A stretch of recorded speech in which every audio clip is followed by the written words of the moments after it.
We want OPS. We want OPS. We want OPS. We want OPS. UPS విధానాన్ని వెంటనే రద్దు చేయాలి. CPS UPS CPS విధానాన్ని వెంటనే రద్దు చేయాలి. CPS CPS విధానాన్ని వెంటనే రద్దు చేయాలి. We want justice. We want అమలు చేయాలి.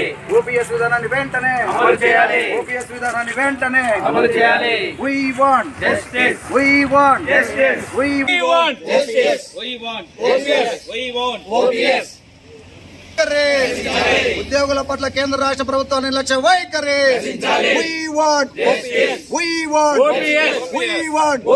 సిపిఎస్ విధానాన్ని వెంటనే సిపిఎస్ విధానాన్ని వెంటనే ఓపీఎస్ విధానాన్ని వెంటనే మేము మా నిరసన కార్యక్రమాన్ని కొనసాగిస్తూనే ఉంటాము. ఈ విధంగా మేము కేంద్ర రాష్ట్ర ప్రభుత్వాలను హెచ్చరిస్తున్నాము. సిపిఎస్ విధానాన్ని వెంటనే రద్దు చేయాలి. జీపీఎస్ సిపిఎస్ యూపీఎస్ విధానాలు రద్దు చేసి ఓపీఎస్ విధానమే మాకు అమలు చేయాలి. ఓపీఎస్ ఒకటే ప్రత్యామ్నాయము. సిపిఎస్ని ఎటువంటి పరిస్థితుల్లోనూ జీపీఎస్ని కానీ యూపీఎస్ను అంగీకరించేదే లేదు. ఈ నిరసన కార్యక్రమాల ద్వారా ప్రభుత్వానికి హెచ్చరిక తెలియజేస్తున్నాం మిత్రులారా. Thank you.